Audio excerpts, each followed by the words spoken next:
বাংলার এককালীন সমৃদ্ধশালী রাজধানী ছিল গৌড়, যা অবস্থিত বর্তমান পশ্চিমবঙ্গের মালদা জেলায়। কথিত আছে ভগবান লক্ষণ দ্বারা ভূমির আবিষ্কার হয়েছিল এখানে। এটি পরিচিত লক্ষণাবতী বা লখনৌতি নামে। 1500 খ্রিস্টাব্দ নাগাদ এটি ছিল বিশ্বের অন্যতম জনবহুল শহর। একদা শক্তিশালী হিন্দু সম্রাট শশাঙ্ক গৌড়ে দাপটের সঙ্গে শাসন করে গেছেন। প্রায় 4 শতাব্দীরও বেশি সময় ধরে 1 ডজনের বেশি রাজবংশ শাসন করেছেন এখানে। আজকের এই ভিডিওতে রইল বাংলার গৌড় সম্পর্কে একগুচ্ছ অজানা তথ্য।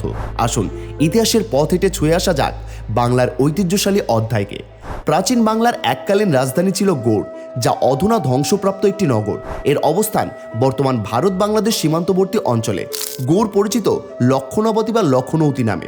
এই প্রাচীন দুর্গনগরীর অধিকাংশ বর্তমান ভারতের পশ্চিমবঙ্গ রাজ্যের মালদা জেলায়, আর কিছু অংশ পড়েছে বাংলাদেশের চাঁপাই নবাবগঞ্জ জেলায়। একসময় শহরটির অবস্থান ছিল গঙ্গা নদীর পূর্ব পারে, রাজমহল থেকে 40 কিলোমিটার ভাটিতে এবং মালদার 12 কিলোমিটার দক্ষিণে। তবে বর্তমানে গঙ্গা নদীর প্রবাহ গৌড়ের ধ্বংসাবশেষ থেকে অনেক দূরে বইছে। ইতিহাস বলছে 1500 খ্রিস্টাব্দ নাগাদ এটি বিশ্বের অন্যতম জনবহুল শহর হিসেবে পরিচিত ছিল। উপমহাদেশীয় অঞ্চলের মধ্যে বিজয়নগর ও গৌড় ছিল সবথেকে নগরায়িত। সেন বংশের শাসনকালে লক্ষণাবতী বা লখনৌতি প্রভূত উন্নতি লাভ করে।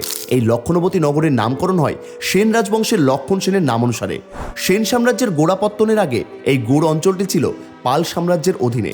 খুব সম্ভবত রাজা শশাঙ্কের রাজধানী কর্ণসুবর্ণ ছিল এর প্রশাসনিক কেন্দ্র।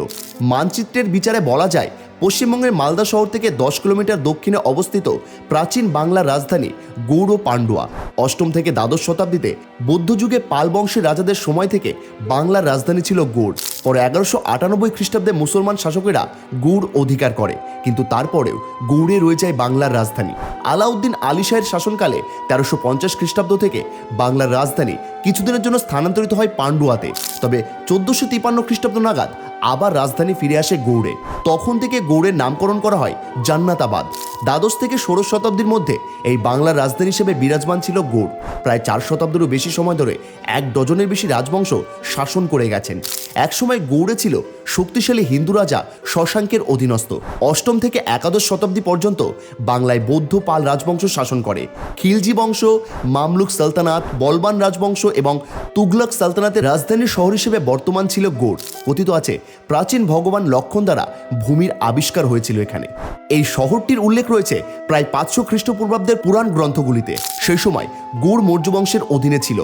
8ম শতাব্দী থেকে একাদশ শতাব্দী পর্যন্ত বাংলা ছিল পাল রাজবংশের শাসনাধীনে। বাংলার বৌদ্ধ জীবনযাত্রার অনুসরণে এই শহরের ব্যাপক উত্থান হয়েছিল সেই সময়। পাল রাজাদের শাসনের পরে সেন রাজবংশের শাসন ঘটে, যা মুঘল এবং আফগানরা দ্বাদশ শতাব্দীতে দখল করে।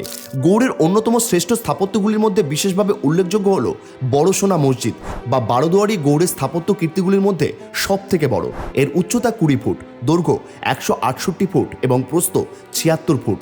একদা সুলতান আলাউদ্দিন হোসেন শাহ এটির নির্মাণ কাজ শুরু করলেও তিনি এই কাজ সমাপ্ত করতে পারেননি। পরে তার পুত্র সুলতান নাসির উদ্দিন 1526 সালে এই কাজ সম্পন্ন করে। দ্বিতীয় উল্লেখযোগ্য স্থাপত্য হল দাখিল দরওয়াজা। এটি গৌড় দুর্গে প্রবেশের প্রধান দ্বার। এটি 60 ফুট উঁচু এবং 73 ফুট চওড়া। এই দরওয়াজাটি ছোট ছোট ইট ও পাথর দিয়ে তৈরি। ভিতরের পথটা এতটাই চওড়া যে সওয়ারি সহ হাতি অনায়াসে ভিতরে প্রবেশ করতে পারে। শোনা যায় এই দরজার দুপাশ থেকে তোপধ্বনি করে সুলতান ও ঊর্ধ্বতন রাজপুরুষদের সম্মান প্রদর্শন করা হতো। তাই এই দরওয়াজার অপর নাম সেলামি দরওয়াজা। এরপর উল্লেখ করতে হয় লুটন মসজিদের কথা। কোতোয়ালি দরওয়াজা থেকে 1 কিলোমিটার উত্তরে রয়েছে এই লুটন মসজিদ। এখানে ইটের ওপর রং বেরঙের মিনার কারুকার্য দেখে মুগ্ধ হতে হয়। এছাড়াও গৌড়ের নামকরা স্থাপত্যগুলির মধ্যে লুকোচুরি দরওয়াজা, কদম রসুল মসজিদ, চিকা মসজিদ ভীষণ জনপ্রিয়। তবে বর্তমানে বাংলার এককালীন রাজধানী গৌড় ধ্বংসস্তূপে পরিণত হয়েছে। তবে ইতিহাসের ছোঁয়া পেতে এখানে দূর দূরান্ত থেকে ছুটে আসেন পর্যটকেরা।